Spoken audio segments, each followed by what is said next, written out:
शिव के महिमा अपरंपार, दुनिया बाइन करे दुनिया बाइन करे आधार। गौरा के संग विराज महादेव भगतन के करे उद्धार, भगतन के करे ले उधार, भगतन के करे उधार।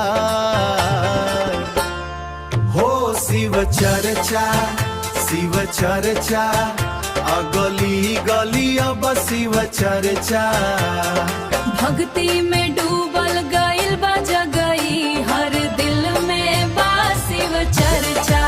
हो शिव चर्चा शिव चर्चा, गाँव गाँव अब शिव चर्चा। डमरू बाजे डम डम गूंजे, हर जुपे शिव चर्चा। डमरू बाजे डम डम गूंजे, हर जुपे शिव चर्चा। सावन के रिमझिम फुहार, बाबा के दर्शन के आस। कंवर उठा के चलली गौरा, लेके मन में विश्वास।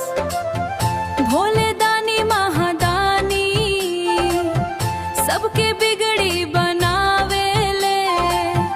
जे शरणागत होखे शिव के, ओकर किस्मत जगावे ले। हो शिव चर्चा शिव चर्चा, गली गली अब शिव चर्चा। भक्ति में डूबल गइल बा जगई, हर दिल में बा शिव चर्चा। हो शिव चर्चा शिव चर्चा, गाँव गाँव अब शिव चर्चा।